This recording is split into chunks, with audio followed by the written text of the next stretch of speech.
A Nascent Kaleidoscope. Chapter 66. I could understand what the bartender meant when he said you can't miss it. Yeah, if gaudy was a something in style, this would still be over the top. Perhaps they're doing something right though, if they're so easily recognizable. Still though, just looking at these golden doors encrusted with jewels is just blah. Well, seeing the cornucopia engraved right above the entrance, I could tell who was backing such a place. No doubt there were probably many branches, all around the world. Plutus, Greek god of wealth and abundance. Need any more be said? The inside wasn't much different from the outside, even if there were many interesting things I might actually want at some point. Greetings, sir. A woman bowed as I entered. May I ask if you're selling or buying? Little of both, I replied, though I would like to change some gold to yen if possible as well. Of course, sir. She gestured towards the counter. Please follow me. Well, service is good. Welcome to the world's cornucopia. We have everything and anything you could want. How may we be of service? I was led towards an older gentleman. He appeared to be the true representative. Gold exchange. Then I wouldn't mind seeing some goods. I thought for a moment. Also, do you all deal in real estate? Yes, we have many plots of lands, buildings, and other such things if needed. He nodded. We also possess a catalog of our showrooms, though some may need to take a couple days to transfer from elsewhere. And lastly, we do provide an exchange of gold to your desired currency, but we do take a 1% fee. Sounds fair. Do you have somewhere I can empty a large amount of gold coins into? He held out a bucket, pulled from under the table. I just eyed him and lifted my hand up, allowing a couple thousand septims to fall out. They never overflowed, seemingly a bottomless enchantment. Very good, sir. I will have these sorted and priced in a few moments. Please browse our selections while you wait. He bowed and ducked out to what I assumed was the back room. Whatever, I'm kind of curious what they have for sale. Let's take a look at swords. This catalog was enchanted as well. I could apparently search things up, and it was much bigger than it appeared on the surface. Without much effort, it filtered for weapons, then toward swords. Some good stuff already. Shamshiri Zomarodnagar, an anti-demon weapon from the Middle East. Interesting, but not my style. A nameless katana forged by Sengo Muramasa. My interest was slightly more piqued, but I once again disregarded it after another thought. It didn't quite match up to my other weapons. Regardless of its creator's status, it was still a failed product. Oh, there's a sword I recognize. DYRNWYN. A holy sword that ignites with holy flames when wielded by the worthy, with a Celtic origin. I'm surprised the church hasn't snapped this up. They usually hoard any and all holy items that originated from Europe, even if they have pagan births. There were some more that managed to grab my attention, but none that really brought about my greed. Mostly they were all about this level, which wasn't too surprising. Anything more than this, and they would be grabbed immediately, or never come up in a market like this one in the first place. Well, I mostly just made a mental note of anything I thought was interesting for later. They did have more than just weapons. Ingredients and alchemic supplies were among their best sellers apparently. Excuse me, sir. The man bowed again, and I never caught him name, but I think that was on purpose. Your gold has been weighed and measured. This is the total. He handed me a slip of paper, and my eyes briefly widened. I had forgotten how much gold was worth here again. Well, I can make some nice money by bringing gold back from Skyrim if I were inclined. Very good. I tapped a place on the catalog. Would it be possible to give this place a look through? I gestured towards a specific house within West Kyoto. Of course, he said without a second thought. I'll make all necessary preparations. Outside of the decor, this place is all right. I'll definitely be coming back here if the need arises. With a hefty amount of cash in my ring, I held onto a piece of paper that gave me directions on where to go. Surprisingly, they had that much cash on hand. I would have thought they do bank transfers or something.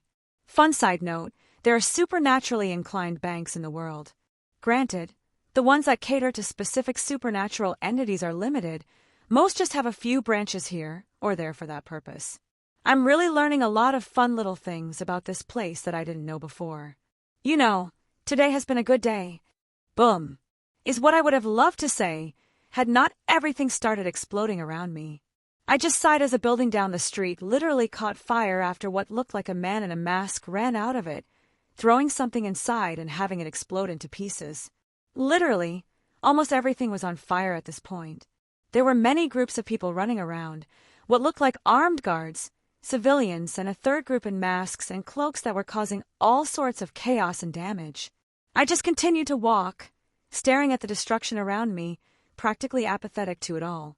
I had come here to essentially relax, to some small errands, walk around my birth world, and perhaps find some kind of spiritual peace while working through my own issues. Fuck it. This doesn't concern me, I'll just... Mommy! I stopped in my tracks, turning to the side. Some masked individuals were dragging off a female yokai, a little child being held away by another. They began pawing at her clothing, still almost in the middle of the street. Between that brief moment it took me to contemplate what was happening and allowing anger to set it, my swords already flashed out. I withdrew my hat, putting over the kid's eyes in time so he didn't see the bloody scene. The woman looked at me fearfully as I quickly cleaned up the new decapitated bodies around her with a few fire talismans. Magical fire, great for getting rid of bodies. Mommy, the little boy whispered as he hugged his mom, but the mother still eyed me warily. Go! I ushered, flipping my hat up and putting it onto my head. Thank you, she said quietly, picked up her son, and running at speeds more in line with a non-human. I sighed again, my swords floating around me. I seemed to draw more attention onto myself as well. I saw a few people shouting and pointing at me, but their voices were lost in the background somewhere. I don't consider myself a hero, but some things I can't let slide. There are lines, ones I won't cross, and ones I will not allow others to cross as well. You bastard! One of the masked people attacked me, blood literally covering his hands, yet he said something like that. I just shook my head, not giving him any attention, as his head also rolled on the ground after Whisper passed by. Kill him! Another shouted as a dozen, or more followed his words. Some started casting spells. A few ran at me with weapons, and a couple relied on their enhanced physiologies to attack me. The first one to reach me, I merely knocked his weapon away after reinforcing my body. It almost made me pause, to see how strong I've actually become in a physical sense. I've been training with someone who could kick my ass, so I wasn't used to fighting mooks like this. I just grabbed his throat with my hand, keeping him locked in place. Snapped my fingers. Several runic circles appeared behind me. Lightning, I said lazily. The volley of magically enhanced lightning discharged towards my enemies, burning and blasting them to shreds. One or two managed to escape this initially bombardment, but my swords made short work of them. Not even enough to warm me up. Hell, not even enough for me to actually wield one of my swords. I dropped the only living one to the ground, pulling a chair out of my ring and sitting down. He rolled on the ground, gasping for breath, until his face had some color return to it. He saw me as he tried to stand up and run away, only for Ascalon to fly down from the sky and impale him through the chest and onto the concrete. Ayaha! He screamed in pain, my sword not budging from its spot regardless of how he tried to pull at it. I withdrew an apply, staring at him intently while I took a bite. What do you? Sure. I held a finger to my mouth, shushing him. Ascalon pushed slightly deeper into the ground, making him whimper even more in pain. I saw his body flicker, the illusion he was apparently wearing seemed to dissipate. Ears appeared on his head, two tails poked out from behind him, pushed out either side from his smushed form. A kitsune. I spoke, not to him but to myself, taking another bite. Who are you? I finally asked. You'll never. A second sword fell from the sky, impaling his right thigh. His screams echoed out again. I asked a question. Be bastard. He grit out, blood flowing from his mouth. Ah, I wagged my finger at him, making him shut up. My question. We are the, he coughed, blood flying from his throat. True rulers of the night, we serve the true. Mirage finished him off. His eyes widened as my sword stuck out of his head. Cult of Tamamonome, got it.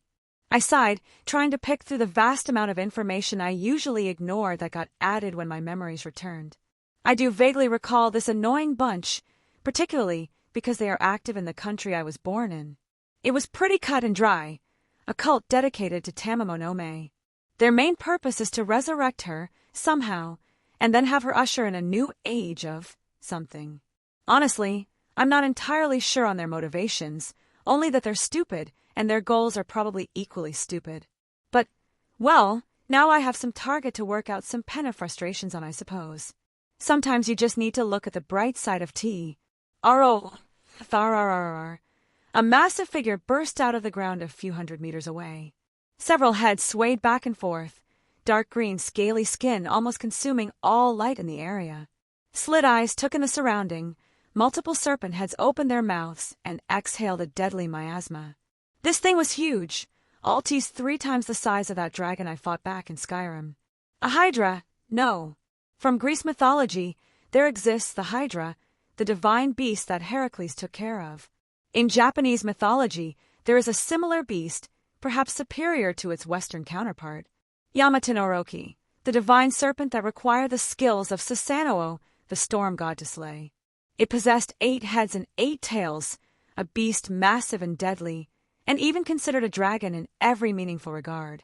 Perhaps that's why it differed from the hydra. This one isn't the divine creature, the dragon serpent. But if I had to guess, this had some relation with it. What specifically, I don't know. It had 5 heads and 6 tails. Was it like a kitsune where its appendages represented its strength? I actually didn't know much about the physiology of this creature. Well, regardless. A volunteer. I smiled lightly. Chapter 67. The thing didn't immediately rampage. I mean, it caused wanton destruction by merely existing, being bigger than most buildings, naturally emitting a poisonous miasma that looked very deadly, and just the sheer confusion at where it found itself. I could see the buildings begin to erode, and the concrete literally disintegrate as the venom seeped into the surroundings. Frankly, I think someone summoned it in the sewers or something. Easily a premeditated action. No way someone could accidentally summoning this thing right at this moment. I unfurled my wings and took to the highest building I could get to within a few breaths to get a better idea of what was going on, because frankly, this whole thing was absurd. I saw in a few directions.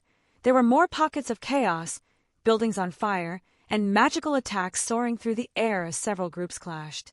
My attention was turned back to the large dragon hydra thing that was starting to get rather ornery. I just sighed as I saw some heroes try to attack it, throwing what I considered to be cantrips at the thing. I spun my hat on my finger, watching the scene unfold with accumulating annoyance. What do you think, Drake? I met Yamata no Orochi on a few occasions. This thing's definitely pumping out poison reminiscent of it, though it's a very pale comparison. Probably some kind of magical snake creature yokai that was experimented on.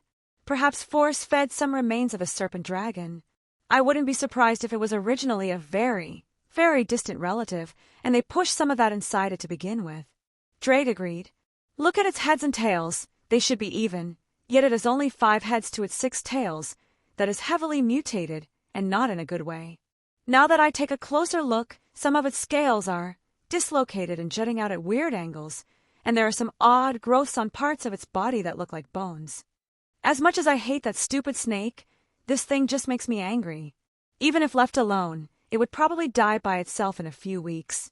Just as Drake finished, one of the mouths opened up, and a condensed stream of green fire spewed out down the street. The surroundings didn't catch fire and burn, they dissolved. Is that poison? Yeah. Maybe it has some Hydra ancestry as well. Drake pondered, and I could only nod my head. Some unholy combination. That isn't really unholy if I think about it. I mean, the serpent dragon was poisonous, but the Hydra was known for its poison, even to an extent that gods feared it. Maybe whatever happened to this thing, it merely latched onto Orochi's poison concept, and that's how it mutated the way it did. Just as Drake said, this thing was breaking down and wouldn't last long by itself. I would put money that its own poison was eating away at it on the inside. Your guess is as good as mine, even as is, it couldn't compare in any way to that stupid snake. Yeah, Dryac didn't really get along with other dragons. I shook my head. I wasted enough time. I focused on my heart, allowing my magical energy to explode out. It only took a moment for all 5 heads of that things to dart towards my directions, eyes staring at me menacingly. Having an artificial dragon heart does have its boons outside of the physical enhancements. This snake dragon yokai abomination ignored the little insects that were trying to bite it as it started moving towards me. I suppose I was acting as a challenge. Even if neither of us was a real dragon, certain instincts were still ingrained. Even I could feel an annoyance at its presence, as minuscule as that creeping sensation was. Well, one thing was for sure. Whatever origin this thing claimed, it was a strictly malevolent being. May as well flex my OG, since I'm in the neighborhood. That, and apparently Odin was around. Don't want to use too many runic spells for the moment. This has already been a shit show. Don't need to drag him into it. Flicking my hand, several talismans overlapped between my fingers. God of the East Sea, Ame. God of the West Sea, Shikuryu. God of the South Sea, Kyoju. God of the North Sea, Gukyu. Gods of the Seven Seas, fend off 100 demons and drive back the fierce disaster. Order! My voice carried from top the building. My magical energy fluctuated out as a massive pentagram formed both in the sky and on the ground under the malevolent snake creature. They both lit up, and the miasma seeping from its pores began to vanish. The venomous liquid that spewed from its mouths onto the surroundings were doused and dissipated. Even the creature itself looked up to the sky and shrieked in pain and anger. This was to stop its corrupted presence from spoiling the area. Damage can be rebuilt, but it's infinitely harder to cleanse an area after something like this lingers here for too long. I admired my work briefly. It seems my practicing has indeed paid off in spades. While not my main focus when I was training, I definitely spent many hours I toiled away to learn this craft, especially when Scat Hack read up on it and realized how much I was ignoring it. I held back a shudder. With a small smile, I jumped down from high up and squared up against the beast. It seemed content to entirely focus on my movements, not rampaging about. Of course, it roared with all 5 heads, anger clear on its many faces. Noisy. I dismissed him. It was intelligent enough to understand I wasn't intimidated, but it would be difficult to test how sapient it actually is. I shook my head. Dawnbreaker flew out at lightning speed, its golden light shining bright as it decapitated one of the heads in that brief moment where it was not on its guard. It hissed in pain, roared in fury, and stared at me with madness. I only raised an eyebrow when the fallen head physically dissolved into a toxic puddle, and a new head grew in its pace at a visible pace. Did it trade physical ability for enhanced regeneration? I didn't expect my sword to cut off that head with such ease. It was by no means instantaneous like the dragon serpent would be, but that regeneration was top-notch for nearly anything else in the world. Its mouths opened up and the miasmic fire sprayed at me. As they approached, I continued my pace unperturbed. The space around me shattered, like glass, and I was a few feet out of the way, still continuing at an even pace, each step unabated. The head swept, melting the surroundings, and I would always appear in safe spot, much to the creature's annoyance. It may look like a cute little trick, but it was actually an advanced technique utilizing the kaleidoscope. I was essentially pulling myself to another dimension and allowing the world's natural flow to force me back into the correct path, but the time it took to do that allowed me to essentially sidestep attacks. Eventually, it got close enough to just try and pounce at me with one of its heads. Probably a smarter option, but still useless. Ascalon! I called gently. The anti-dragon sword flew out of my ring, taking the head off at the base of the neck, except this time, there was no regeneration. The head flopped to the ground, lifeless. Impressive to actually see it in action. Dre commented, "The anti-dragon concepts really do devour anything remotely draconic. Perhaps it is even worse for this lesser dragon because it can't defend against such a thing even if it is slightly less effective in the end." I held out my hand, and Ascalon flew to me, fingers clutched around its grip. My knees bent, and the air behind me exploded at my abrupt increase in speed. My arms moved with a speed that had taken this creature by surprise. I rained down slashes on its body before it could reach. Several more heads dropped the ground around me, and the whole creature finally fell over. Its tainted blood seeping out and creating an entirely toxic environment. Even my spell was having trouble containing this malevolent venom. Well, not much I can do about that. Still better than letting it roam free. I sighed, kicking the corpse to make sure it was truly dead, but I doubt I would miss something like that again. Call it a small bit of self-consciousness after that whole dragon fiasco. Feel better? Meh, I replied. I just wasn't really into it. I mean, I had fun. I always like to test various magical things, but it wasn't a challenge. Maybe. I thought over his words for a moment. Do I desire a real fight? Or maybe I'm still just moping. Honestly, it could be both as well. I don't know. I'm still just so bleh. I looked up around me and noticed people peeking out from hiding places. Magical barriers coming down, and heads poked out of windows. But what I noticed immediately were the phones taking pictures and being held up like they were recording. Ah, I forgot that was a thing here. DevilNet, or something. Basically the supernatural version of the internet and various social medias. Yeah, Devil basically corner the market on such things, and most other species are content to just use their products. Well, fuck. Damn, should have used the boosted gear. Yeah, fuck that. So, what are the chances that no one got a good look at my face? Drake just laughed. Chapter 68. Oh, this one is good too. I let out a chuckle, bitch please. A caption with a picture of me backhanding some random mook who tried to sneak attack me. The comments were great too. Oh god, I've missed the internet. I stayed around a little longer after killing the Hydra Dragon Snake thing. I was already pretty much revealed at that point. So I put out some fires, both metaphorically and literally. Afterwards, it wasn't particularly hard to get my hands on a magic phone. Or well, several of them. A few of which were currently in pieces in front of me as I was seeing how they worked. Interesting pieces of magic. The shell was kind of fake, only made to look mundane and technological. The magical mechanisms were quite well done, though. I had to tip my hat to whoever created these things. They were a sturdy and well-thought-out piece of magic. I, of course, took several to pass on to Rin for her own studies. They would go a long ways in helping her project. But what got my attention was the attention I had gotten. Frankly, from what I could piece together, what happened was a complete shit show. Even only several hours afterwards, things were still hitting the fan.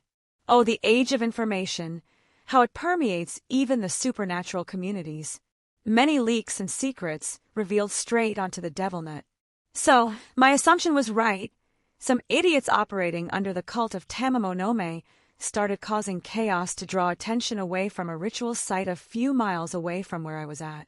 Don't know the specifics of that, it's really hush-hush. Word on the street is that they were responsible for the big beastie I fought. Apparently, they brought in a few human clans who were on the zealous side with regards to their stance on coexistence. That is to say, the only good yokai is a dead yokai, ironic considering who they worked with. 50-50 chance each side was going to betray the other after everything was done. Well, some of the more liberal clans saw what was going on, stepped in, only to be mistaken for the zealots. There are reports of a third unknown entity that also joined the fray, what appeared to be mostly humans wielding some interesting weapons. There were sightings of them infiltrating a few guarded locations and sneaking away in the chaos. What an eventful evening, and that wasn't even the end of it. Almost on K, an explosion erupted a little way away, and the massive form of a nine-tailed fox stepping on some very deserving people. Some idiots thought it was a good opportunity to stage a coup. Yup, I was on a forum, basically getting the play-by-play. No way was I getting my feet wet in that whole mess. I did enough to ease my conscience as it was, but it made for some interesting entertainment. Now, with all of this going on, it may be a wonder how I somehow drew attention. Apparently, there was a nice picture of me with my wings out, and someone asked the simple question, "Is that Lucifer?" Regardless of my thoughts on him, I couldn't deny the resemblance. The immediate assumption was that another side suddenly joined in, the devils, but that was quickly disproven by no other devils appearing and me actually helping people. But no, it just kind of spiraled out from there. My favorite theory someone put up is that I'm the time-traveling younger Lucifer. Oh, internet, never change. Species, magic, mundane. The more things change, the more they stay the same. Unfortunately, cooler heads prevailed in the discussions, and it started to trend on various media sites. Not too surprising when one of the strongest beings in the world suddenly has a hitherto new relative. Truthfully, I still didn't know how to feel about my father. Hate! Did I hate him? That is a distinct possibility. I didn't exactly blame him for Mother's death. It's not like they were close in any capacity. I doubt he even knew I existed for my early life. Hell, my mother didn't even know who he was. I wasn't ashamed to admit that my mother was a prostitute, rather an escort. She did everything she could to give me a life, to provide for me. I am proud to have had her as my mother. Even still, I don't know if I could even spare enough to truly despise him. Was it lesser than that? A more mild dislike, perhaps even apathy. I did not care for him, I disliked him, he was irrelevant to me. And most of that stemmed from how I was being forced into a certain little box for my life. Was I still angry about that? Oh, most definitely, but I have calmed down from those years ago. It's not like I'm going to jump down to hell and start a killing spree in some insane vengeance-induced rage. Am I allowed to just want to move on with my life and not dwell on it anymore? I sighed, cleaning up my mess and gathering everything I had. I guess I shouldn't put this off any longer. I muttered, opening a portal to a destination I was both dreading and aching for. It was a small walk away. I didn't want to pop right in. For some reason I felt it would be impolite, especially since I haven't seen her in a very long time. "Hey, Mom," I said quietly, stopping in front of a certain grave mark as Mieko Shimoda. It was a fair distance away from Kuo, so I rarely had an opportunity to visit. I was feeling things I thought I had gotten over many years ago, yet it seems like they reopen the moment I'm here. There were some weeds overgrown here and there. I got on my knees and started tidying up, placing some fresh flowers along with a few sticks of incense to properly pay my respects.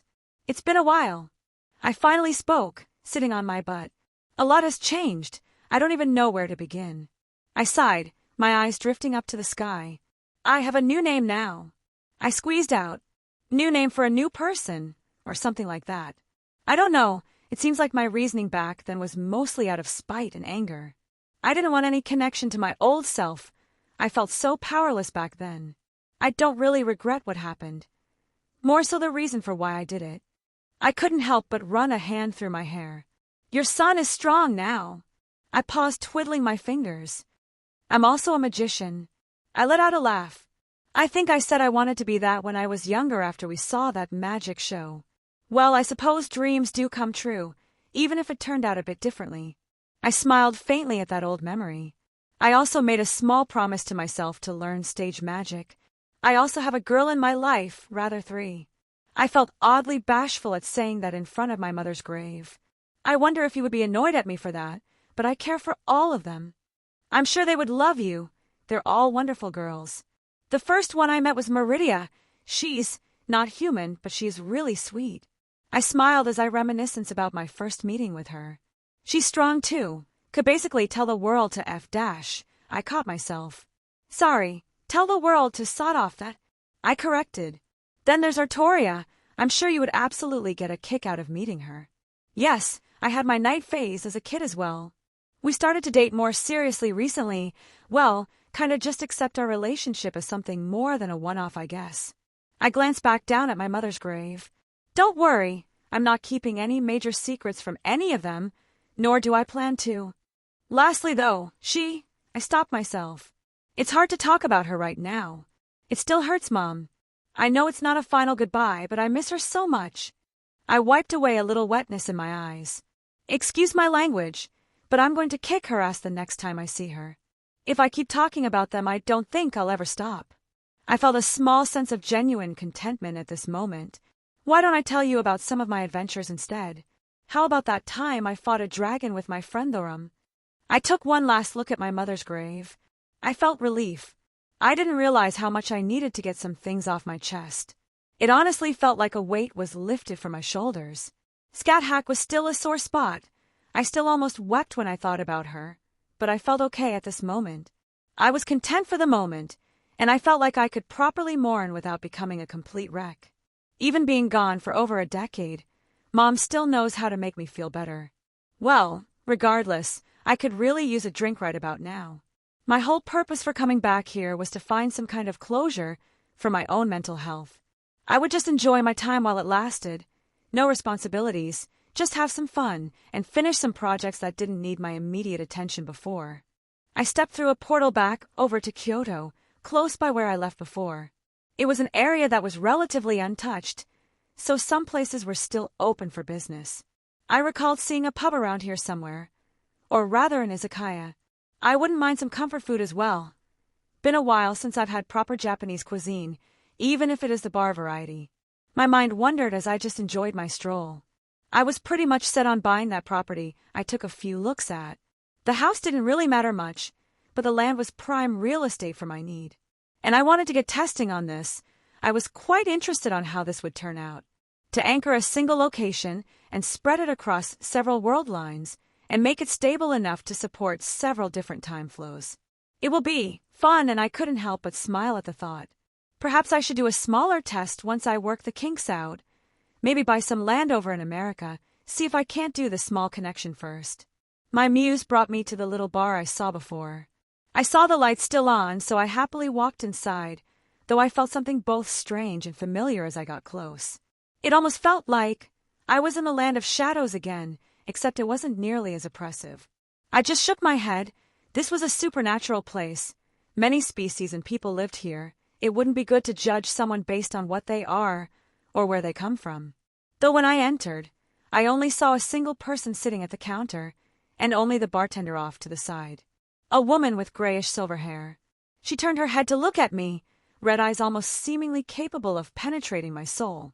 I raised an eyebrow, keeping my power bubbling under the surface. Wilhelm. I know. Strong. This woman was extremely strong, but she was keeping it extremely contained. Like only the absolute barest of her presence was leaking out, and even then I couldn't tell what she was. She didn't seem hostile, so I ignored it, and she was content to enjoy her own drink. The man behind the counter eyed me warily, and I noticed he was kind of keeping his distance from the woman, as much as he could without being rude. Odd. Start me off with some yakitori and a beer. He didn't even answer me before getting started. What a strange atmosphere, and I couldn't quite help myself. I glanced over to the woman, drinking by herself a few seats down. Hello, I'm Wilhelm. I introduced myself. I noticed the man freeze, briefly behind the counter. The woman turned to me, a little surprised at my words. She stared for a moment before answering. Izzy, she said plainly. Huh, strange name for a Japanese woman, but who am I to judge? Who knows what her actual ancestry is like? I try not to judge based on appearances. Well, I wouldn't mind some conversation while I drink. Chapter 69. Interlude 2. POV Okita Tsuji, Knight of Lucifer. Walking out of the room where I gave my report, I noticed a rather familiar face approaching me. I could already feel a headache coming on. No doubt she was here to speak to my king. Lady Gremory. I greeted the mother of my king, and Lady of House Gremory. Okita, a pleasure as always. His neutral expression was something of familiarity at this point. Tell me, has my stupid son done something productive recently? I held back a wince at her words. If it were anyone else, maybe I would have some words to say about them insulting my king. I of course had many things to say about him myself, but I was loyal to a fault, and I would never betray his trust, not after he saved me all those years ago. I am unsure of what you are referring to, Lady Gremory. As loath as I was to learn how to navigate through the devil's political spectrum, I can't help but admit it has done me a world of good. Unfortunately, such things seem to fail against Lady Gremory. I may as well be unequipped in a duel of words with this woman. She just stared at me, expression never changing. Has my wayward grandson been found yet? I believe young Lord Milikas is with his mother, Lady Grafia at the moment, Lady Gremory. I replied without any hesitation. Do I look like a fool to you, Okita Tsuji? She asked me. No, Lady Gremory. No. So then, who were you trying to fool with such nonsense? Since there are only the two of us here, and I am no fool, then it must be you. As you say, Lady Gremory. I'm sorry, my lord, your mother is scary. She hummed to herself, eyes never leaving mine. I could have sworn you were in Japan for unrelated reasons, correct? Of course. I affirmed her words. So why have you come back so suddenly? I'm afraid I'm not allowed to speak of such matters, my lady. Yes, regardless of the familial connections between Lord Lucifer and Lady Gremory, she wasn't allowed to push such matters, lest bounds be overstepped. The same reason my lord couldn't simply annul his sister's engagement, otherwise the political fallout may result in rebellion. Sorry, my lord, I'm using you as a shield. I see. Then it has nothing to do with the situation in Kyoto right now? She asked. I paused ever so briefly, and I realized that she caught me there. It appears the situation there has become known. I could only sigh. Please. She rolled her eyes. You really need to get with the times, Okita. That whole mess was already posted online hours ago. I was aware of what was going on before you even came back.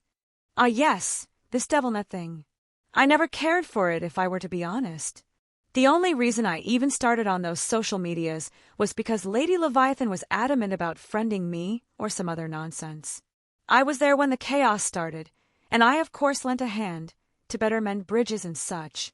Seraphal was overjoyed that I received much goodwill in that small time frame by assisting Lady Yasaka. I believe this was the first time that Lady Yasaka willingly corresponded with Seraphal in decades. Even still, they were keen to kick me out, albeit more politely than that. They had much house cleaning to do, and it wouldn't do any good for an outsider to be there while it happened. I certainly could not fault them for that. Besides, I was needed to come back and give my report. Even though our relations are very strained, we are still considered allies with the Yukai. Granted, they are unlikely to lend us any meaningful help unless the more dire of emergencies occurs. And even that is iffy. Well, a shame. I was looking forward to meeting my grandson. He is such a cutie. She actually smiled for the first time. And the way he fought that snake, so dashing. She practically cooed. I blinked for a moment, registering the words. What? She tilted her head ever so slightly. You don't know. She withdrew her phone, pressed a few buttons, and flipped it around to show me a video. I stared at it in shock as the target of my search was right there fighting against some Hydra monster in the middle of Kyoto, where I had just been mere hours ago. A small smile rose on her face. It appears as though my idiot son's little indiscretion has become common knowledge. I was utterly speechless, yet she continued to prod me. I'm curious how he got so strong so quickly. If Rias and Sona are to be believed, he was either able to hide his power so expertly that they couldn't detect anything, or he was truly powerless back then. She mused. What do you think, Okita? How did he get so strong right under your noses? I steeled my expression. I guess the blood of my lore. Lady Gremory snorted, cutting me off. Yeah, his blood. She deadpanned. I'm sure that's it. As you can see his blatant use of our power of destruction, the sarcasm dripping from her words. That stupid son of mine. She scowled. This would have never happened had he just let me raise the boy instead of putting him off to Satan's nowhere for years. I couldn't possibly comment. Which was a lie, and we both knew that. I was aware of the boy for many years, finding out after his mother had passed. I had offered to take him in and teach him to defend himself, but my lord refused. He seemed more intent to simply wash his hands of the entire situation with doing the bare minimum to secure the boy's continued existence. Yes, I'm sure. She drawled. Would he even want to come meet me at this point? Or did my idiot son poison my cute little grandson already? I'm sure we can convince him to return home. I said earnestly. Home? She raised an eyebrow. I doubt he considers anywhere near us to be his home. She let out an uncharacteristic sigh. I know that father is going to make a big deal out of this as well. Another, one of our bloodline without the power of destruction. We'll only be so lucky if that's all that happens. While I stay away from politics as much as possible, I am unfortunately forced to keep abreast of the many things that go on in the upper class of the Devil Society. No doubt my lord will come under fire regarding his bastard son. Thankfully, Grafia is at least showing solidarity in public, even if they are still fighting behind closed doors. I need to find Beowulf and ask him to come make himself visible to help keep off the pressure. Unfortunately, I don't know where he is at the moment. He put in his vacation request a week ago and disappeared somewhere in Scandinavia. The only words back was he checked around for the boy in his free time. Serta could help as well. He is quite the hit with children these days. I believe I heard his action figures are a top seller among children under 12. Well, maybe I should seduce him then. I almost choked as the words entered my ears, and I stared at Lady Gremory, my thoughts completely shattered. Lady Gremory! You think he likes MILFs? She smirked, pushing her large chest up. I heard that's what the young ones are saying these days. Oh, she's just doing this to get a reaction out of me. Hopefully. POV Sonacitri. Bucho, I'm done. I watched as Issei Hayato burst through the door. He paused staring at me, sitting next to Rias. Oh, Kaicho, you're here too. Indeed. I said evenly, even if I was annoyed at his actions. It seems that turning into a devil did nothing to diminish his inability to read a room. Rias just sighed.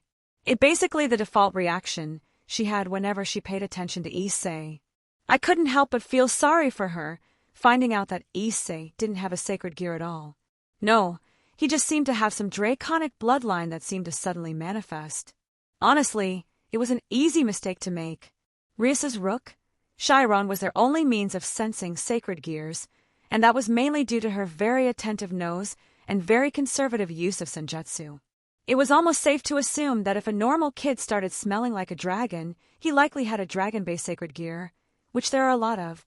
Unfortunately for everyone involved, Issei was barely better than a standard human, only requiring a normal pawn to reincarnate. His dragon bloodline did mean he had some decent potential to tap into, eventually, but that was slow going.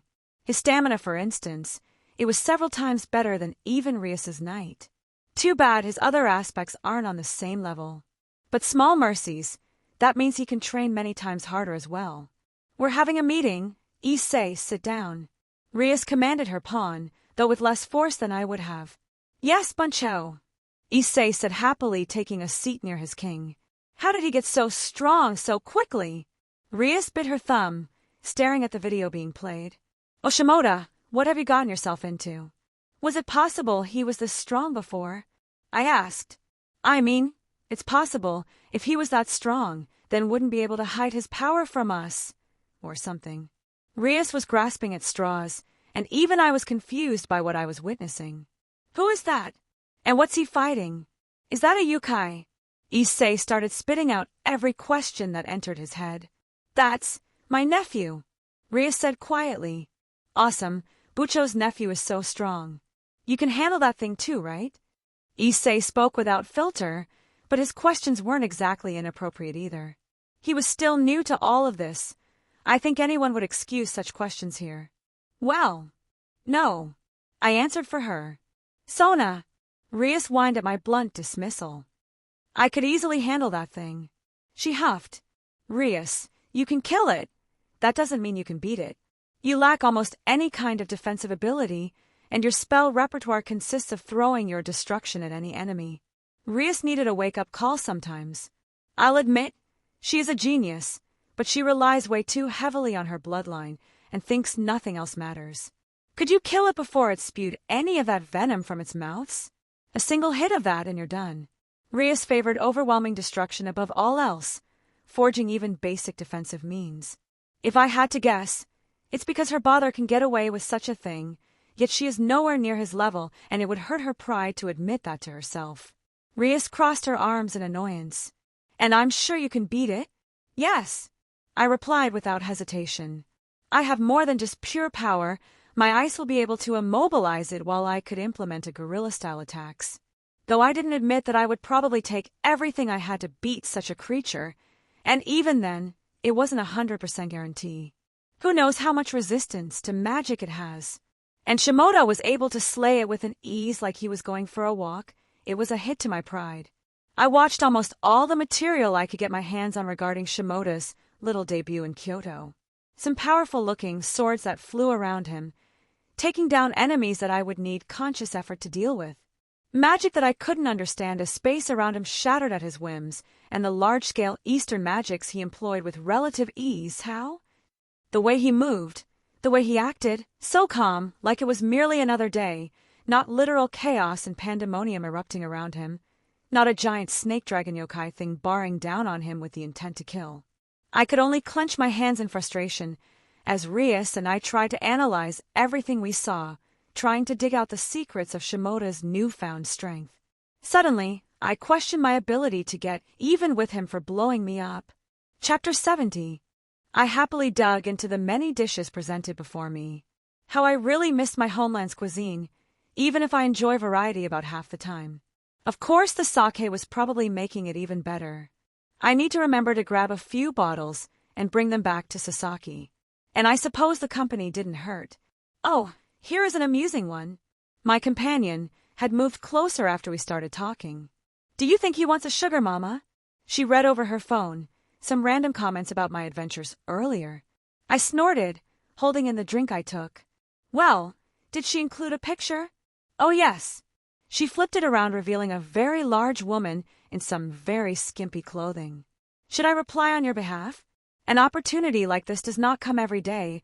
One must seize chances like this. I could have sworn I killed that snake monster earlier today. I squinted my eyes at the picture before taking a look at Izzy, as we both shared a laugh. I can see where you are confused. She nodded with a small smile on her face. Perhaps we should ask for more pictures? I'm sure she has some more flattering shots. Somewhere. Frankly, how this all started was kind of a blur. I was pretty far into my drinks at this point. I think we somehow started talking about what happened earlier in the city, then she recognized me, and we somehow got to where we are now. Sure, as long as you filter everything before I see it. I offered. Oh no, I seem to have closed the page. I guess we'll never know now. She said rather smoothly. Alas, your dreams of waking up every night in her arms are now dashed. How convenient. I rolled my eyes. Quite. She held a small smile. I'm curious what someone of your origin is doing here while this whole mess happened. My heritage wasn't exactly a secret anymore. Well, that's a polite way of asking me why I was here, I guess. Just got back to Japan after being away for a while. Thought I would pay respects to my mother and wanted to buy some things while I was up and about. I explained, not really feeling the need to hide anything. She didn't sound like she was accusing me of anything, so I humored it. And I believe my actions spoke much louder than my words. Probably the fact that any authorities haven't been blatant about searching for me, even with all the crap going on for them. A dutiful son then. She nodded in acceptance. My children could learn a thing or two, she frowned. Children trouble? I asked. She seemed like she wanted to just vent, and she listened to my ramblings for a while. She let out a sigh, downing the remainder of her drink. I have not seen my children in years. She shook her head, finishing off a glass of her own. Just because we live long lives doesn't mean I don't miss them. Have you tried reaching out on your end? I offered. She pursed her lips, staring at the ceiling. It would be unwise for me to pop in on them. She seemed rather melancholic. They have rather high positions, and I don't want to cause them any more issues like I have in the past. Whether they would be happy to see me, I don't know, but I know for a fact that their subordinates and allies would be very much on edge with my appearance. Simply call them, then. I don't think they even use such things. They're a bit old-fashioned. She admitted. I only learned because I've been. She cut herself off and sighed. Not too surprising, considering she wasn't human herself, though I had no idea what she was. A letter, then. It doesn't even have to be anything important. Just say you miss them and haven't heard from them in a while. She tilted her head at me. And you think that will work? She said quietly. I was not the best mother in the past. Then start off small. Ask them how they've been doing. Maybe they just need someone to vent to or want to talk about some small stuff. I shrugged. You'll never know if you don't at least make an effort. I pointed out. Besides, what is the worst that could happen? They continue to not speak with you. I see. I suppose you are correct. Her expression turned a little bit brighter, maybe even excited, I think. I will get started on that right away. I was happy she looked a little better now. She kept me occupied from my own issues, so I'm glad I could return the favor. Well, it was fun. I smiled. It's always nice to find someone to drink with. I raised my last glass up and finished it off. Oh, of course. Yes, it was a pleasurable night. She returned the small smile. Rarely do I find someone to speak to these days. She paused briefly, looking slightly unsure. Would you like to exchange numbers? I find myself wishing for company sometimes. She seemed rather hesitant. That would be lovely. I genuinely replied, withdrawing a piece of paper and writing my new number on it. She grabbed it and looked rather happy. I couldn't help but smile at her sincerity. I guess I made a new friend. Not like I have many of those. Today was turning out to be not so bad. Maybe I would go as far as to call it a good day. I woke up, and it was practically noon already. I groggily stood up, rubbing my head. It was throbbing slightly. I didn't have the biggest hangover, but it was definitely there. I'm in the house I was going to buy, did buy. I think I went over to that place and purchased it last night. Yeah, that sounds about right. I shook my head and rubbed my eyes. Drake, this is my house, right? Yeah, you bought it yesterday. Good. I nodded to myself. Would have been awkward otherwise. Also, Thankfully, I had some furniture stored. I stared at the couch I just woke up on that was in the lee of an empty room. I blinked, looking at my phone, using it as a mirror as best as I could. Hey, Drake, did I get angry at the clerk at that store last night? What do you mean? Did I attack him, or was that a dream? No, you got annoyed at him for mentioning your father and making you an esteemed client, or some other nonsense, but you didn't do anything else. Oh, okay. I let out a breath. I'm glad I'm not someone who does stuff like that. Thanks, Drake. I stretched my arms, having slept on them weirdly. No problem. It's fun to watch regardless. I did drink a lot last night, more than I intended. I rarely ever get drunk, especially around people I didn't know too well. Hey, Drake, do you know who Izzy is? I questioned my companion. I have a few guesses, but it doesn't really matter. She didn't seem at all hostile. I guess you're right. I smiled slightly. Well, no need to be suspicious. It was merely chance we met and sort of became friends. If it's something important, I'm sure she'll tell me if we get closer. It was always nice to have more friends. Now, if I remember correctly, I sent my gaze into my ring, looking for a very specific item. I quickly grabbed a thermos out and uncapped it, steam filling the air. Glad I kept this with me, I muttered, pouring myself some coffee I kept. Well then, what's on the agenda today? I casually sipped my hot beverage, peeking out the window and admiring the view.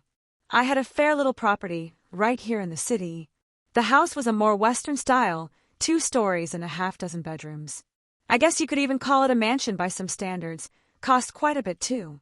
Housing prices here are ridiculous. You know, this is an odd feeling, Drake. What? Not having anything to do, no pressing matters to take care of. I looked up at the fall sky, the fake clouds and sun that fall and rise like the outside. Even when I was in Skyrim, there were always something I was working towards. In the land of shadows, I never felt like I stopped training, even when I was relaxing. Here, right at this moment, I have nothing I have to do. This is what you wanted, right? Yeah, I admitted. I'm not complaining. I suppose I'm just realizing how much I've been working since my memories appeared. Honestly, I feel off, almost guilty that I'm not doing something. I let out a small chuckle. Well, what do you want to do? I haven't asked myself that question in a while. I smiled again, taking another sip. I think I want to play around with the house, set up some bounded fields, and maybe get started on the phasing I've been thinking about. The phasing, I didn't know what to call it right now, but it wasn't a bad name. To have my house existing at multiple spots in different worlds. Finishing off my drink, I walked outside getting a better look at the property line. I summoned Gibalg into my hand, giving it a twirl as I held it over my shoulder and walked to corner by a tree. I held the shaft of the spear up to my eye, using it as a reference point and measure some distance. I think I have an idea, I muttered, stabbing the spear into the ground, then counting my paces as I walked to the other end of the property. I held my hands up, closing one eye trying to picture certain things in my head. I took out Mirage and stabbed it into the ground right where I was, then went to another corner and did the same thing again with Dawnbreaker, then the last corner with Ascalon. Walking to my porch, I sat down on my steps and took out my notebook and a pen as I began some preliminary calculations. A square then, I muttered, drawing a quick sketch of the area with the 4 points plotted. I tapped my pen against my chin. No, the power would be too unevenly distributed. There needs to be a centralized location while the 4 areas act as anchors. Curious, the kaleidoscope doesn't like to be spread out. The dimensional energies tend to dissipate rather quickly if they aren't being forced into very specific places with a firm hand, so using the basis of square to create this matrix of bounded fields will be undesirable. Oh, I suddenly had inspiration. Equilateral triangles. I snapped my fingers. 4 points that make a square, but we add a 5th right at the center. Then using that we make 4 triangles, using the 4 outer points as the bases. I began scribbling some more notes and calculations. Now we have 4 triangles, but there is a more direct link if they're all powered by the centralized point instead of being spread out in a large square. I looked around the yard, fences on either side, and nodded to myself. This place already has a concept of boundaries, and I can hijack that to reinforce my own bounded fields to better stabilize the anchor points. What do you think, Drake? You're asking me? You know I don't really know how magic works, especially something as complicated as what you're doing. Give yourself some credit. You seem to follow my trains of thought usually.